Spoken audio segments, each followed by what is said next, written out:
Today, in the News Digest, 800,000 soldiers and 2 years of bloody war, cost of Russian seizing of Donbas. Nuclear arms treaty between the US and Russia expires today. Kremlin is scared. The Winter Olympic Games starts tomorrow. How Moscow uses global sport events to mask invasions. President Zelenskyy confirmed, considering the current pace, in order to seize the entirety of the east of Ukraine, Donbas, Russia would have to lose 800,000 troops and spend at least 2 years in conditions of crawling slow progress. In his view, Russian forces will not last that long.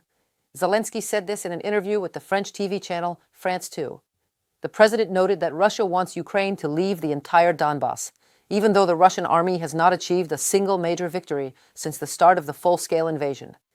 According to him, Ukrainians understand very well the price of every meter of this land. The difference is that Russia does not count their losses and does not care for own people's lives, while Ukraine does. We, the Ukrainians, know very well how much the Russian army pays for every meter, every kilometer of this land. They do not count the dead. To conquer the entire Donbas, they will need another 800,000 bodies. They will not last that long. The Kremlin will likely attempt to frame its alleged compliance to the energy truce as a significant concession to a peace deal, in order to gain leverage in the next round of negotiations in Abu Dhabi, according to the Institute for the Study of War, ISW. Analysts are convinced that the massive attack on the night of February 3rd only reconfirms the obvious. Russia never sought a genuine de-escalation of the war. As noted by the Institute, the Kremlin has previously proposed short-term ceasefires to simulate interest in the peace process, while simultaneously rejecting calls from Ukraine and the United States for a longer moratorium on long-range strikes or any lasting ceasefire. U.S. Secretary of State Marco Rubio has said there is both good and bad news from the talks in Abu Dhabi on settling Russia's war against Ukraine. Rubio said the good news is that the checklist of open items between Ukraine and Russia has been substantially diminished. The bad news is that the items that remain are the most difficult ones, especially in regards of the territories. The good news is that for the first time in a very long time, we have technical military teams from both Ukraine and Russia meeting in a forum that we'll also be involved with, and our experts. The bad news is that the items that remain are the most difficult ones. And meanwhile, the war continues. So all I can say in that regard is that we are investing at a very high level, a substantial amount of time and energy to this endeavor. We are going to continue to do everything we can to see if there's a breakthrough. The last nuclear arms treaty between the U.S. and Russia expires today.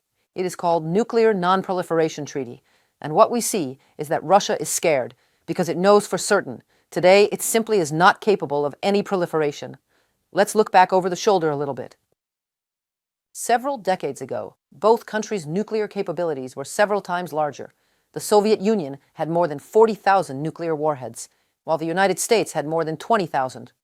The reduction of these arsenals over the past half-century was achieved through a series of mutual limitation treaties signed after the Cuban Missile Crisis, which brought the world to the brink of nuclear war. The first such agreement was signed in 1972 as the Anti-Ballistic Missile Treaty. It required the Soviet Union and the United States to limit the development, testing, and deployment of sea, air, or mobile ground-based missile defense systems, or their components intended to counter strategic ballistic missiles, including nuclear ones. The United States, under President George W. Bush, withdrew from the treaty after the September 11 attacks, fearing the agreement restricted U.S. ability to defend against threats from countries such as Iran and North Korea. And now, Russia.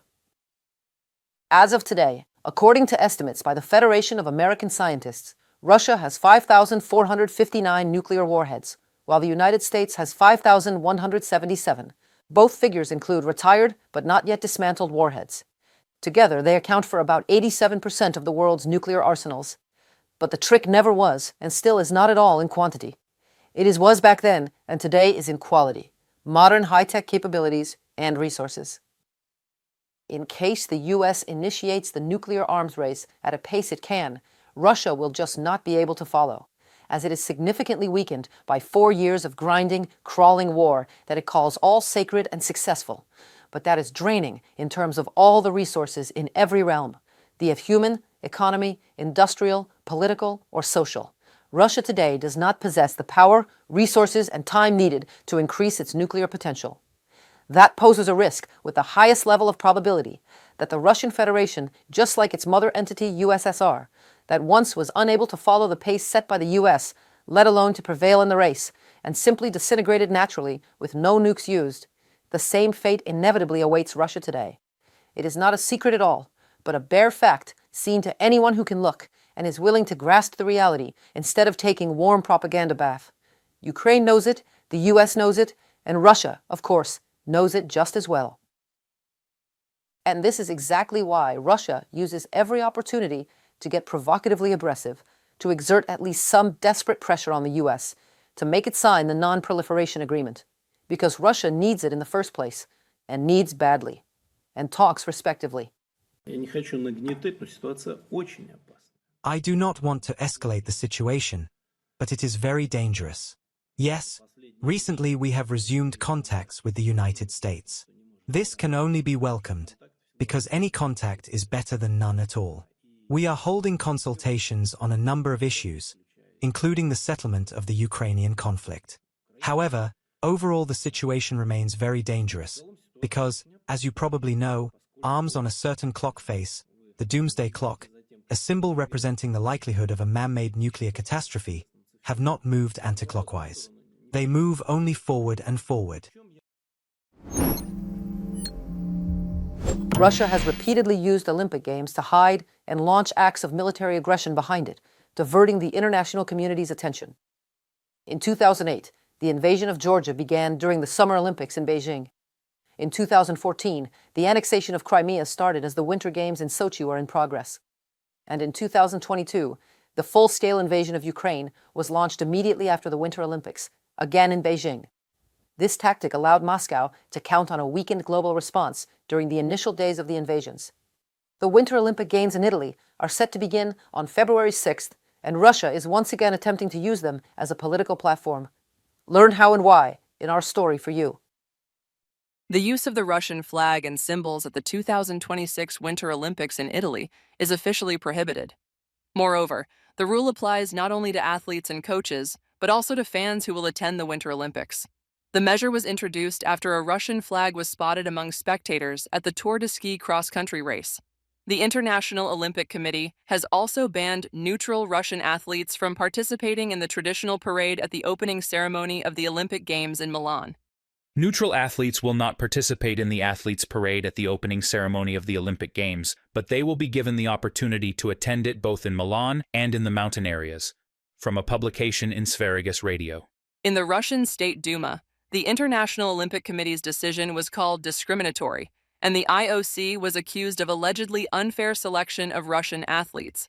Allowing Russian athletes is not about sport, but about normalizing aggression, emphasized the Center for Strategic Communications. They reminded that Russia systematically violates the principle of the Olympic truce. The principle envisages a cessation of hostilities during the Games. Russia has repeatedly violated it or used this time for preparation. 2008, war against Georgia on the day of the Beijing opening. 2014, start of Crimea annexation immediately after the Sochi Olympics ended. 2022, full-scale invasion just days after the Beijing Olympics concluded. From a message by the Center for Strategic Communications on Telegram. The Kremlin is trying to distract the world with sporting events, while Russian shelling of energy infrastructure has left thousands of Kyiv residents without heating, stated Ukraine's Minister of Youth and Sports in an interview with Agence France Presse. Athletes from the aggressor country or its ally Belarus should not be allowed to participate in international competitions under any circumstances. Matvey Bidny is convinced. When someone tries to kill you, freeze you, and leave you without heating, water, and electricity in winter, that is genocide. Russia uses sport to whitewash its aggression, to wash Ukrainian blood from its hands. This directly contradicts the values of international sport. That is why Ukraine always condemns hypocritical attempts to let murderers put on the white coat of neutrality and glorify war. Matvey Bidny, Minister of Youth and Sports of Ukraine, in an interview with Agence France Presse.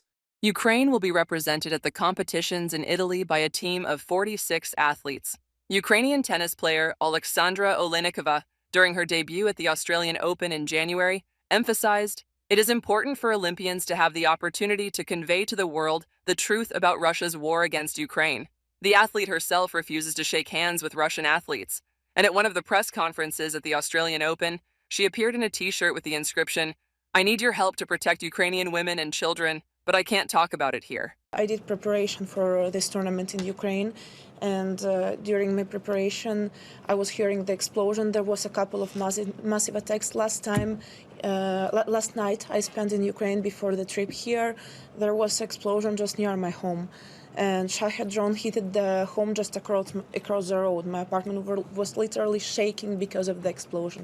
Every competition is important. Every opportunity to say something about Ukraine, because it's sad now in Ukraine we don't have electricity. In my apartment I have no electricity, no water, no heat, and that's what's going on.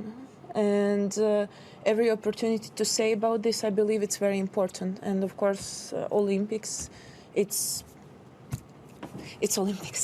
After the beginning of the full-scale invasion of Ukraine, Russian athletes were banned from participating in international competitions.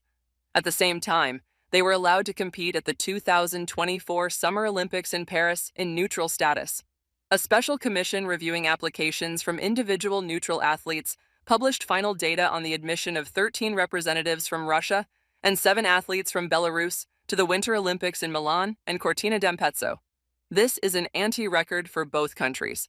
To be allowed to participate in the competitions, athletes from Russia and Belarus had to confirm that they do not support Russia's war against Ukraine, have refrained from public statements in support of Putin, and are not associated with any Russian military structures. Reported by Kristina Dombrovska, UATV News. That's all for today. Thanks for watching. Don't forget to like, leave a comment, and subscribe. See you tomorrow.